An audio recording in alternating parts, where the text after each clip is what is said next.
Assalamualaikum warahmatullahi wabarakatuh. Bapak-bapak jemaah rahimakumullah, mari sama-sama terlebih dahulu kita buka pertemuan pada malam hari ini dengan sama-sama membacakan basmalah. Bismillahirrahmanirrahim. Innal hamdalillah nahmaduhu wa nasta'inuhu wa nastaghfiruh wa na'udzu billahi min shururi anfusina wa min sayyiati a'malina. Man yahdillahu fala mudilla lahu wa man yudlil fala hadiya lahu. Asyhadu an la ilaha illallah wa asyhadu anna Muhammadan 'abduhu wa rasuluh la nabiyya ba'da. Allahumma salli wa sallim ala Muhammad Rasulillah wa ala alihi wa sahbihi wa man tabi'ahu wa walahu ila yaumil qiyamah. Rabbi shrah li sadri wa yassir li amri wahlul 'uqdatam min lisani yafqahu qawli. Rabbi zidni ilma warzuqni fahma. Faqala Allah Ta'ala fil Qur'anil Karim, a'udzu billahi minasy syaithanir rajim. Ya ayyuhalladzina amanu taqullaha haqqa tuqatih wa la tamutunna illa wa antum muslimun. Wahai orang yang beriman, bertakwa kepada Allah dengan benar, dan jangan kalian mati kecuali dalam keadaan sebagai orang yang berserah diri kepada Allah sebagai seorang muslim. Ya ayyuhan nasu taqu rabbakum alladzi khalaqakum min nafsin wahidah wa khalaqa minha zawjaha wa bassa minhuma rijalan katsiran wa nisaa'a wattaqullaha alladzi tasaaluna bihi wal arham innallaha kana 'alaikum raqiba. Ya ayyuhalladzina amanu taqullaha wa qulu qawlan sadida yuslih lakum a'malakum wa yaghfir lakum dhunubakum wa man yuti'illaha wa rasulahu faqad faza fawzan 'azima. Alhamdulillah, rasa syukur yang tak terhingga mari kita haturkan kehadirat Allah Subhanahu wa taala atas segala limpahan rahmat, taufik dan hidayah yang Allah berikan kepada kita semua.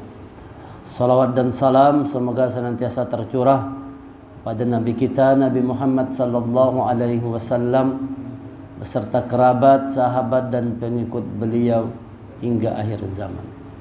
Bapak-bapak, saudara-saudara sekalian jemaah rahimakumullah, tinggal beberapa hari lagi kita akan masuk bertemu dengan bulan Ramadan. Bulan yang tentunya dinanti-nantikan, ditunggu-tunggu, dirindu-rindukan oleh orang yang ingin dekat kepada Allah, orang yang cinta kepada Allah, orang yang bertakwa kepada Allah. Tentu bulan Ramadan menjadi satu bulan yang sangat kita nanti-nantikan sepanjang tahun.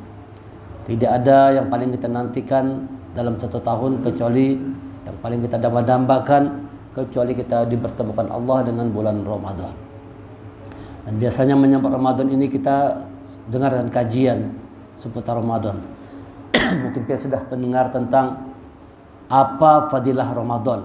Sudah banyak kajian tentang keutamaan bulan Ramadan.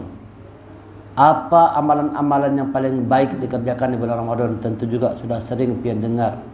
Bagaimana fikih Ramadan, apa rukun Ramadan, apa rukun shaum Ramadan, apa hal yang membatalkan puasa, apa hal-hal yang membolehkan. Tentu itu semua sudah sering kita dengar.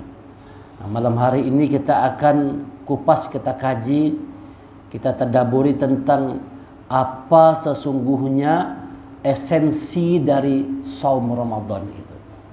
Apa esensinya? Mengapa Allah mewajibkan kita untuk melaksanakan puasa di bulan Ramadan? Apa esensi yang sesungguhnya?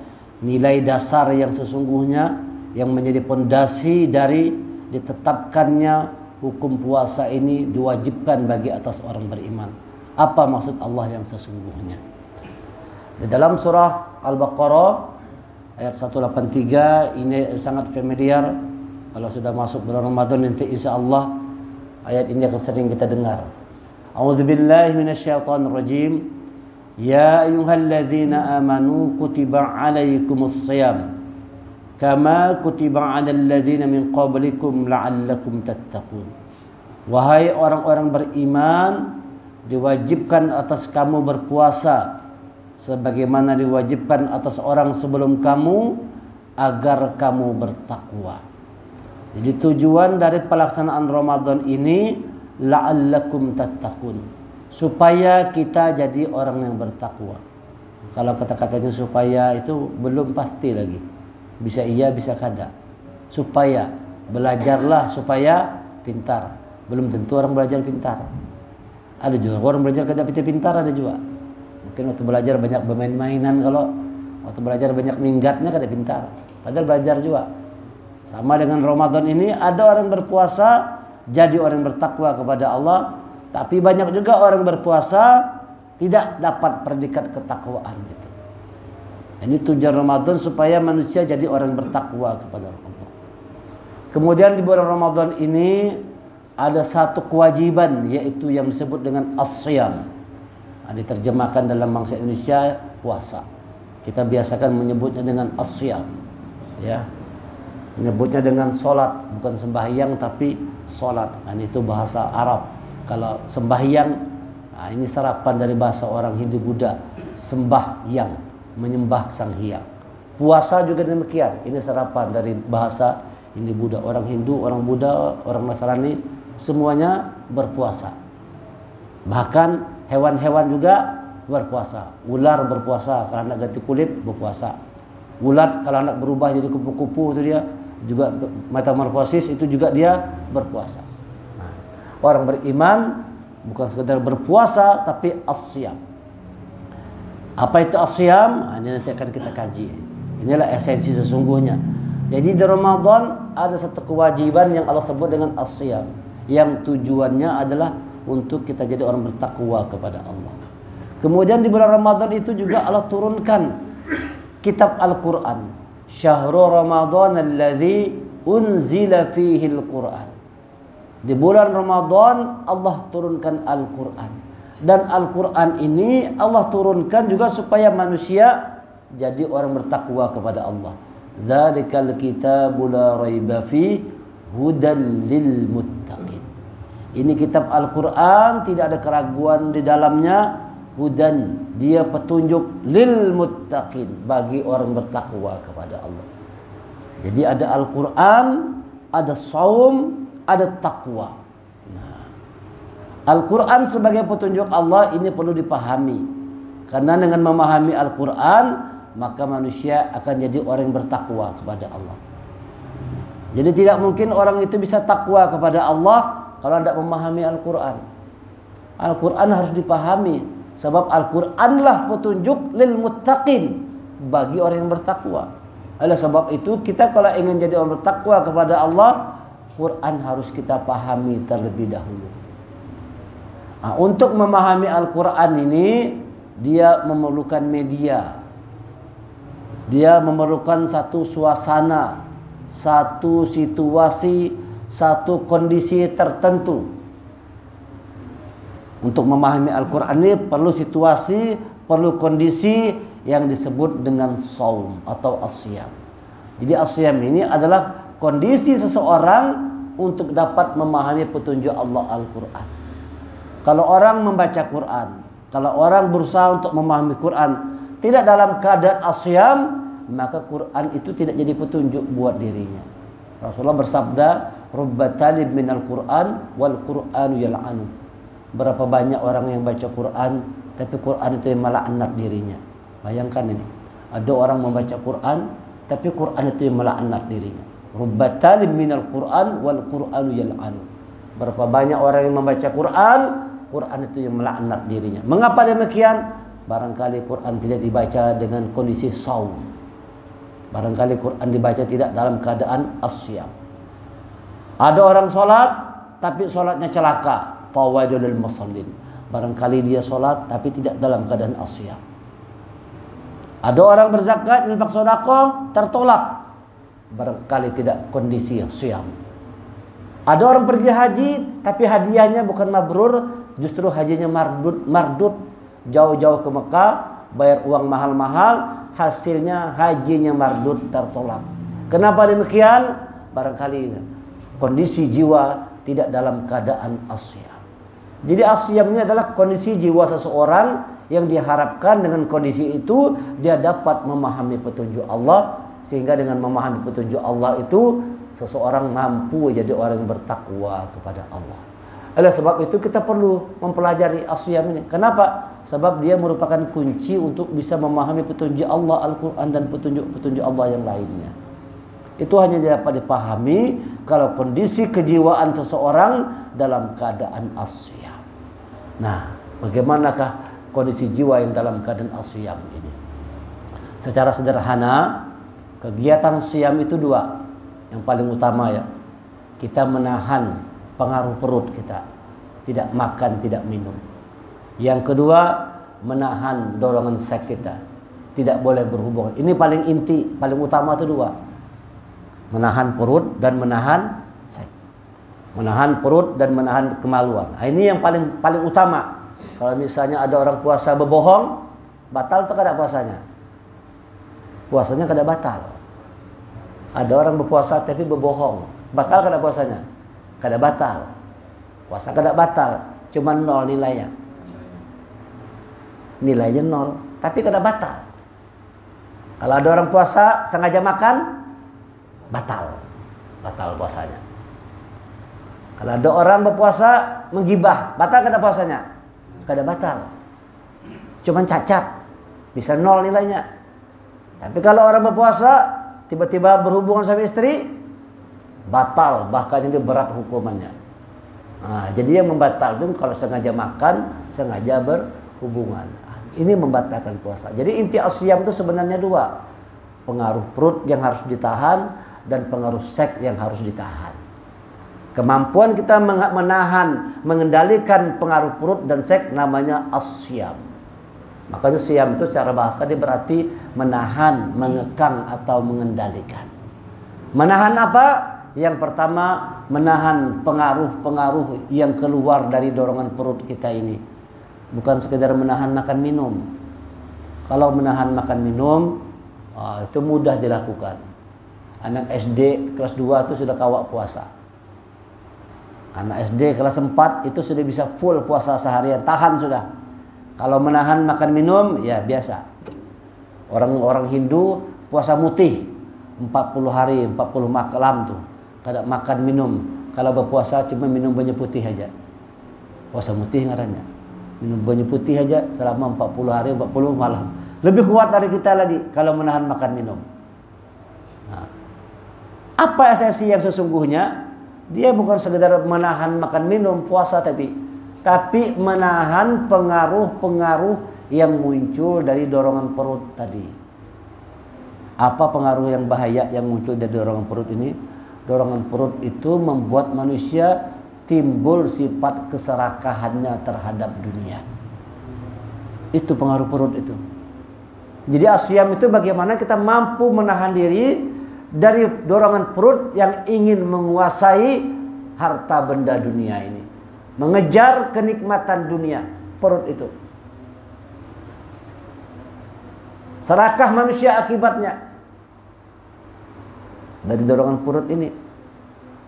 Kejahatan pertama kali terjadi di surga. Terjadi kejahatan pertama. Karena pengaruh apa itu? Pengaruh apa, Bapak? Pengaruh perut. Pengen makan buah huldi kalau pengaruh perut.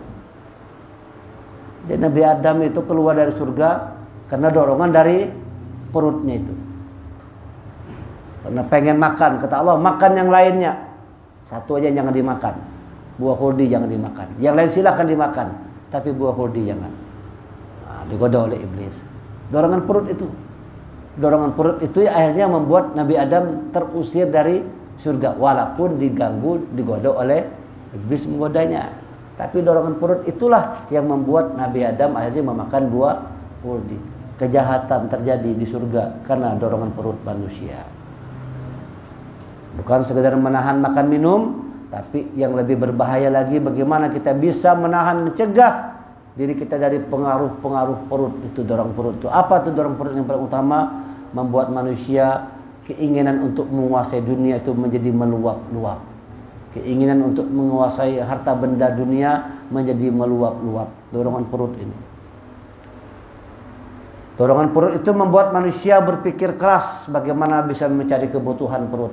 Dulu orang sederhana aja, kalau orang supaya dapat makan bercocok tanam, pakai ugal, orang Banjar sederhana.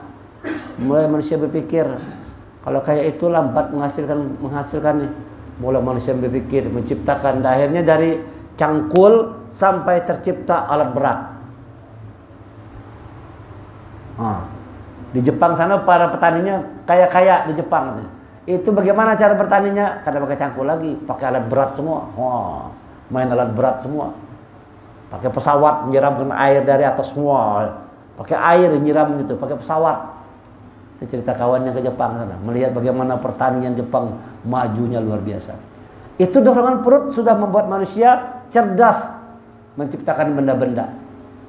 Dulu orang begawi jalan batis, kalau begawi ke kantor jalan batis. Orang mikir, kayak apa supaya lebih mudah begawi ini? Orang ciptakan sepeda ontel. Mikir lagi manusia, buat sepeda motor. Wah, kalau kehujanan ngalih ini, buat mobil. Bagaimana kalau bisnis luar negeri? Buat pesawat. Dorongan perut manusia itu semuanya. Makanya berbagai macam profesi, bisa kadang-kadang orang menyebutnya cari makan. Mau kemana? Anak cari makan dulu. Ini berbagai macam profesi itu disebut dengan mencari makan. Anak kemana? Misalnya orang bertani, cari makan. Anak kemana? Cari makan. Ada istilah seperti itu. Orang menyebut berbagai macam profesi dengan istilah mencari makan.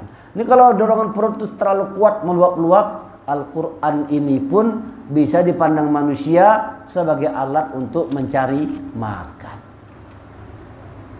Itu bahayanya perut tadi ini. Maka kalau orang yang begitu membaca Quran, tidak dapat petunjuk. Orang dia baca Quran niat untuk cari makan juga. Makanya Allah katakan, wala tashtaru bi ayati samanan qalila. Jangan kau jual ayat-ayatku dengan harga yang murah. Banyak orang menjual ayat-ayat Allah nih murah, cuma untuk dapat makan aja. Pengemis-pengemis banyak megang buku Yasin segala macam. Duit ujung-ujungnya. Ada kita ke bensin ngaji-ngaji, duit ujung-ujungnya.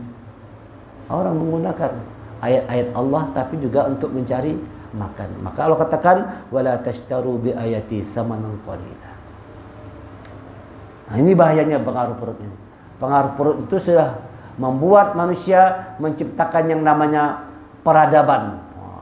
Ini semua nih dorongan perut manusia nih, memudahkan manusia. Semua tuh yang di luar-luar kendaraan-kendaraan itu semua lahir dari dorongan perut manusia, supaya manusia lebih mudah untuk mendapatkan kenikmatan dalam hidupnya. Dari sekedar mencari makan, awalnya mencari makan aja sepiring cukup, manusia mulai berpikir kayak apa caranya supaya bisa mendapat makan lebih banyak lagi.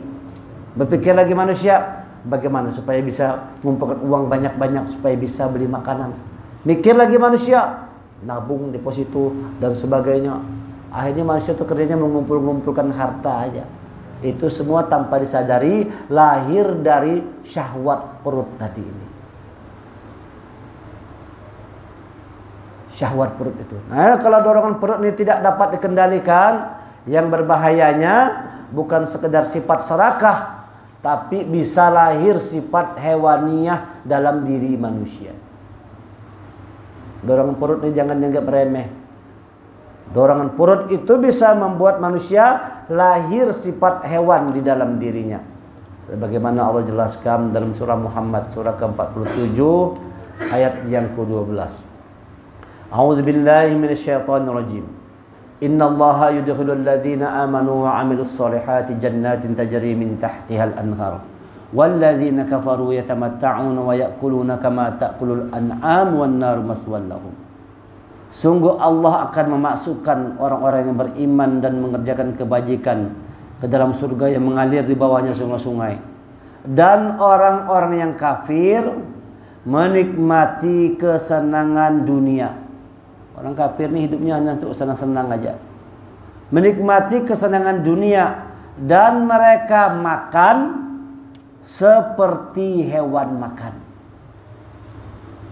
Jadi Allah katakan ada manusia makannya seperti hewan makan. Kelak nerakalah tempat tinggal bagi mereka.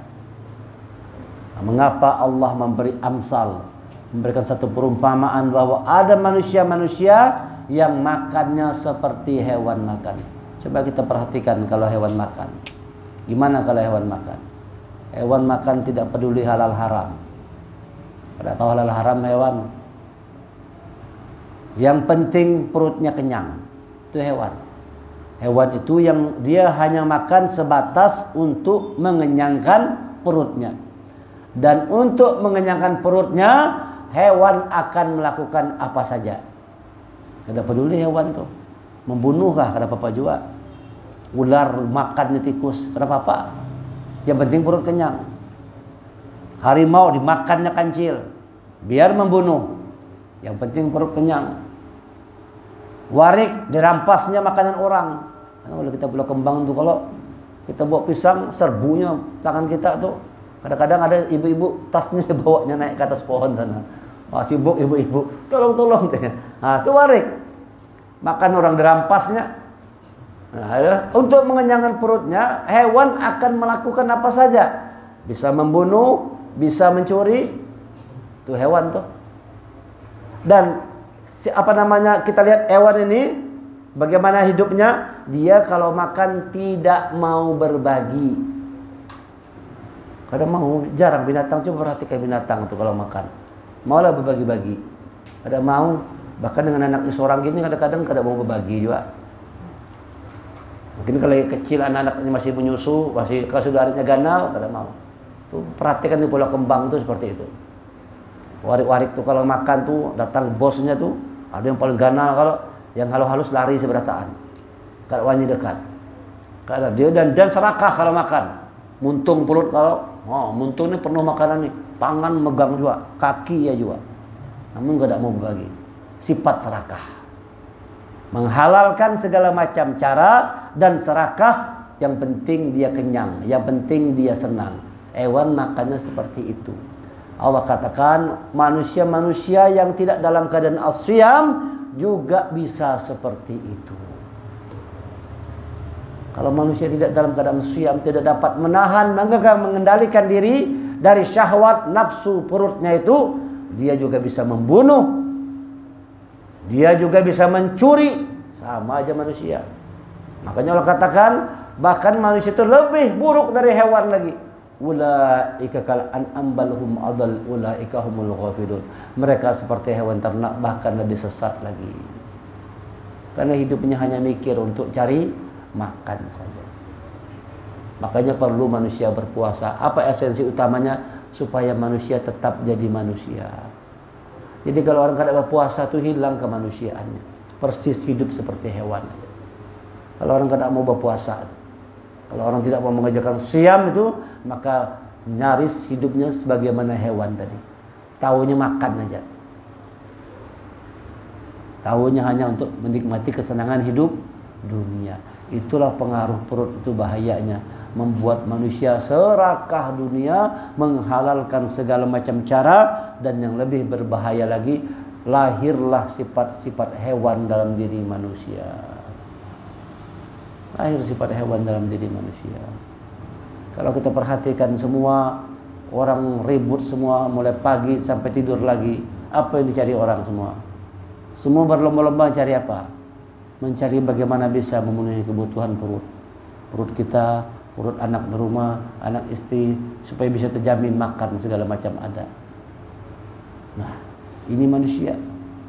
Tapi manusia ini tidak boleh seperti hewan yang makannya hanya sebatas untuk kenyang.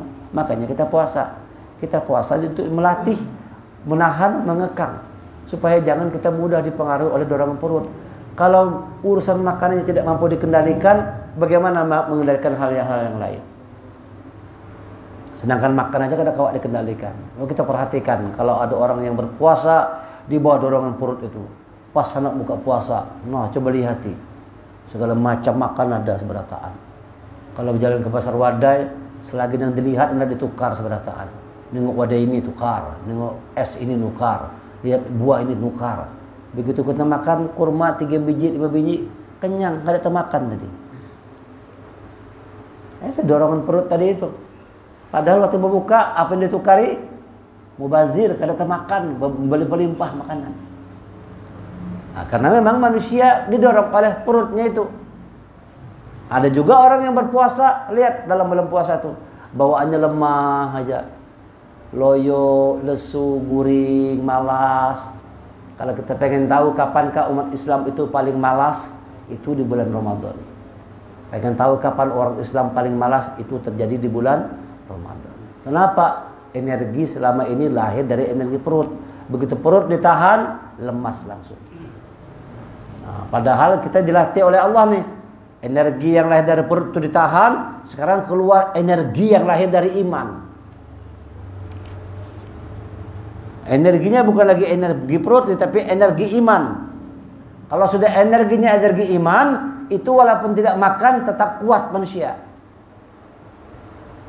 Tetap bersemangat. Nah, makanya Allah kasih contoh. Lihat itu zaman Rasulullah. Perang Badar terjadinya di bulan Ramadan. Rasulullah dan para sahabat dalam keadaan berpuasa. Bayangkan. Di bulan Ramadan dalam keadaan berpuasa semua, berperang ke medan perang. Menang atau kalah? Menang. Menang kita. Padahal dalam keadaan berpuasa. Tidak membuat dia lemah, malah jadi kuat. Kenapa? Energinya lahir dari dorongan iman. Bukan lahir dari dorongan perut tadi. Nah, kalau orang-orang yang energinya lahir dari dorongan perut, itu tadi. Ditahan perut sedikit, liut, guring aja bawaannya. Ini lemah. Jadi inilah perlunya manusia puasa. Esensinya itu agar dengan siam, dengan saum itu yang diterjemahkan puasa, kita bisa mengantisipasi jangan sampai lahir sifat hewaniyah. Apa sifat hewaniyah itu? Serakah, menghalalkan segala macam cara, tidak mau berbagi. Nah, makanya kita di Ramadan sunnah kita untuk berbagi-bagi makanan lawan tetangga, supaya jangan jadi kayak hewan tuh. Amun makan seorangan aja, kada mau bagi-bagi sama yang lain.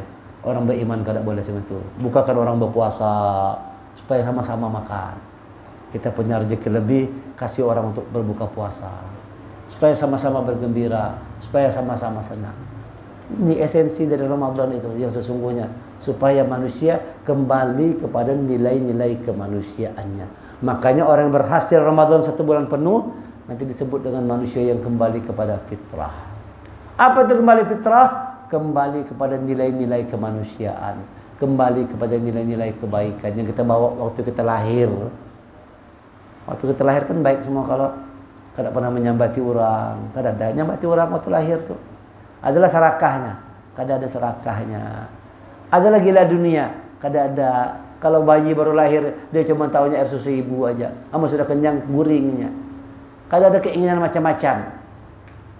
Tidak ada macam-macam keinginan. Itu aja sederhana aja. Makan susu ibu, setelah kenyang dia tidur. Tidak tahu mana urusan dunia.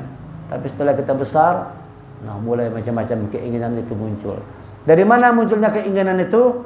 Dari dorongan perut manusia itu yang membuat manusia meluap-luap nafsu untuk menguasai dunia itu. Nafsu untuk mengumpulkan benda-benda dunia meluap-luap. Jadi dorongan perut itu membuat manusia cinta terhadap harta benda dunia. Berupa emas, intan, perak, duit, dan sebagainya. Itu kecondongan manusia ke sana nanti. Kalau orang tidak puasa, ke situ kecondongnya manusia. Hidupnya hanya sebatas untuk mengumpulkan benda saja. Mengumpulkan uang demi uang. Sudah berapa uang, sudah berapa deposito. Itu dorongan perut. Jadi itu perlu diingat. Kalau kita nafsu untuk menguasai dunia kuat, itu lahir dari dorongan perut manusia. Yang kedua, dorongan seks. Nah, apa bahayanya? Kalau dorongan perut ini bisa membuat manusia serakah, menghalalkan segala macam cara, ingin menguasai harta benda dunia berlebih-lebihan. Dorongan seks ini berbahayanya bukan sebatas hubungan antar perempuan laki-laki, intercourse, bukan sebatas itu.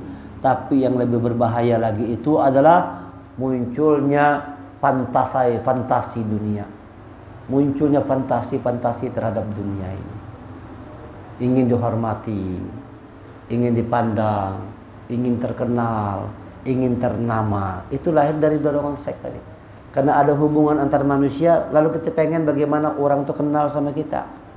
Bagaimana supaya orang hormat sama kita. Maka kalau urusan orang menikah itu, urusan seks orang menikah itu pasti dilihat kan. Siapa gerang calon suaminya ini, siapa gerang calon istri ini. Karena itu membawa kehormatan diri. Kalau misalnya yang binian sarjana, kada mau kalau laki-lakinya kada sarjana juga. Harus sarjana juga. Karena ada gengsi. Ada kehormatan diri di sana. Urusan menikah itu biasanya disandingkan dengan urusan-urusan kehormatan seperti itu. Itu lahir dari dorongan seks manusia yang membuat manusia ini berfantasi terhadap dunia ini. Kalau tadi cinta harta benda, perut itu, seks ini membuat manusia gila dengan kehormatan. Gila dengan sanjung puji. Dan pada akhirnya membuat manusia lahir sifat sombong dalam dirinya. Dorongan perut itu membuat orang serakah. Dorongan seks itu bisa membuat orang menjadi sombong. Oh, maksudnya orang tuh kalau sudah punya bini dua, lain juga gayanya kalau. Ya, dulu Rasulullah kan menikah itu kan karena perintah Allah. Dan tidak bangga. Kan ada kebanggaan. Coba kalau orang kayak ini. Dua sudah kelas 1 kada main, 2. Sombong. Iya, ada orang itu bangga. Berapa istri Bapak sudah? 1, 4. Ada kebanggaan. Ada kebanggaan. Simbol menunjukkan bahwa kita tuh jantan. Ada kan? Itu kan misalnya kan seks itu kayak kita kalau ini kan kali kamu 1 aja kada jantan, baru jantan, 4 sudah. 4 cerai, kawin lagi, ganti 2 lagi. Dihitung 10 sudah bininya. Dihitung 10 sudah. Memang kada langsung 10 kalau dapat 4 sudah tuh cerai kayaknya 2 kan, sisa 2 nambah 2 bulan. Cerai kayaknya pulang 2 nambah lagi 2. Dihitung 10 ada bini sekali. Kalau pernah ketemu orang kita ada berapa sudah Pak istri pian? 8 Bang sebujurnya. 8. Sekarang tinggal berapa Pak? Tinggal 2 aja Bang lagi. 6 sudah cerai ya. Tinggal 2. Ini dorongan seks ini membuat manusia itu berbangga-bangga diri dengan anak, keturunan, pasangan. Itu jadi alat kebanggaan semua tuh. Bangga punya anak yang hebat-hebat dari hubungan seks tadi kan. Lahir anak, lalu kita bangga dengan anak keturunan. Bangga dengan suami yang sukses. Bangga dengan istri yang cantik. Jadi alat kebanggaan semua. Supaya kalau kita punya alat kebanggaan, kita bisa naik pamor di tengah-tengah masyarakat, dihormati, dipandang, dipuji. Pada akhirnya bisa membuat orang menjadi sombong. Al-Quran sebagai petunjuk Allah pun kalau lahir hasrat dorongan seks yang kuat, ini pun juga bisa menjadi alat untuk kesombongan. Bahaya. Takut juga ulun bahasanya itu belajar juga lah. Jangan sampai Qurannya jadi alat kesombongan buat kita. Jangan sampai Quran jadi alat untuk cari makan, ya kan? Niatnya berceramahnya apa rupanya sama aja niatnya. Ya kan? Rupanya supaya niatnya kalau habis ceramah, dapat amplop, enak menghitung duit. Apalagi ke bulan puasa, saban hari ceramah, wah banyak juga penghasilan dalam Ramadan. Bedanya tipis-tipis saja tuh. Bedanya sangat tipis-tipis. Apakah karena Allah atau karena duit tadi? Pas ceramah orang lupa ngasih amplop. Sari kada, kecewa kada. Amun kecewa, itu berarti dorongan perut tadi. Atau tepuh huruf. Ada kisah kawan kan, ada kisah di medsos tuh. Orang yang berceramah lawan orang Kori pas ada acara Maulid itu sekalinya amplopnya tepuh huruf. Amplop yang kesan Kori 7 loga yang tukang ceramah. Ini kalau lalu jadul Kori ini alhamdulillah Habib jara. Ini Habib kisah di medsosnya berkah karena pian berceramah Habib alhamdulillah Habib jara. Hari ulun mengaji dikasih orang 3 juta. Habib tadi 300 dapatnya. Wah iya jara Habib tepuh huruf. Maka Habib itu sudah 3 juta. Sudah apanya nih? Bayarannya 3 juta sudah. Catarannya sekali ceramah 3 juta. Hari itu pas buka amplop 300.000 aja. Kenapa nih? Yang Kori tadi nelpon Habib, alhamdulillah Habib, berkah pilihan ceramah Habib, hai. Berkah bujuran, hari ini lu dikasih orang 3 juta. Jar Habibnya tepuk huruf amplop kita. Nah, ini dorongan perut itu bahaya juga. Belum sedang pada sama kawan-kawan, wah ini kita nyaman benar. Kita tidak merasakan seperti zaman Rasulullah. Berdakwah itu diusir. Berdakwah itu dihina, dicaci maki. Wah ini nyaman, dakwah yang dengar banyak. Habis dakwah ceramah dikasih orang amplop, nyaman benar.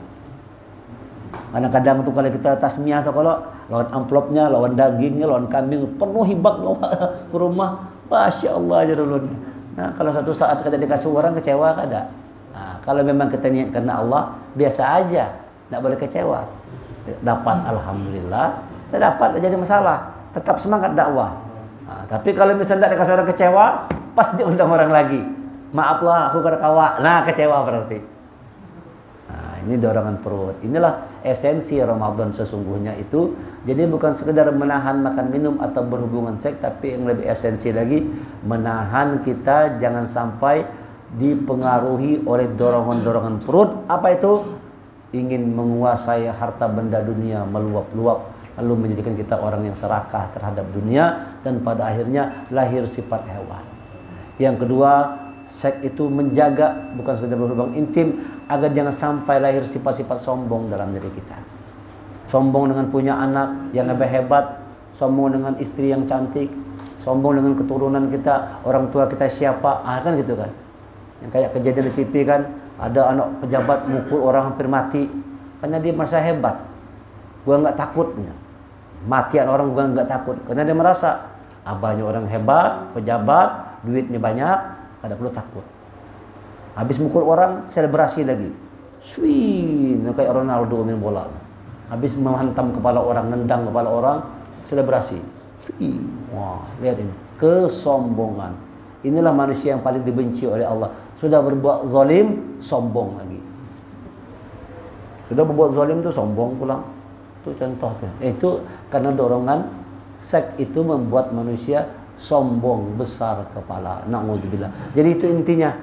Kalau kita Ramadan bisa menghilangkan kesombongan, kalau kita Ramadan bisa menghilangkan sifat keserakahan, itu tanda benar Ramadan kita. Insya Allah kalau itu mampu kita hindari, kita akan dapat petunjuk Allah. Dengan Ramadan itu kita mendapatkan petunjuk Allah. Kalau kita dapat mengendalikan, menahan, mengekang diri dari pengaruh dorongan perut yang membuat manusia meluap-luap ingin harta benda dunia, dan pengaruh seks yang membuat manusia gila kehormatan, maka yang muncul harus dorongan iman. Kalau dorongan iman itu yang muncul, itu membuat manusia ingin selalu dekat dengan Allah. Maka dikatakan wa iza sa'alaka ibadi anni fa inni qarib. Kalau ada abdi-abdiku yang bertanya tentangku, katakan aku dekat. Kapan itu? Di bulan Ramadan. Ramadan itu Allah ingin dekat dengan kita. Nah, tinggal kitanya maunya dekat dengan Allah. Gimana cara mendekat dengan Allah? Untuk sementara waktu urusan dunia dikurangi dulu. Dikurangi urusan dunia Ramadan itu. Lu sering pesan kalau sudah masuk Ramadan dikurangi urusan dunianya. Jangan di bulan Ramadan semakin berhimat gawean dunia tuh. Biasanya begitu orang, semakin Ramadan semakin sibuk dengan urusan dunia ini. Kenapa? Persiapan gesan lebaran. Baru hari pertama sudah iklan lebaran. Iklan besar-besaran di sana menyambut satu Idul Fitri, diskon 50%. Padahal baru sehari puasa. Sudah ada, nanti coba perhatikan tuh.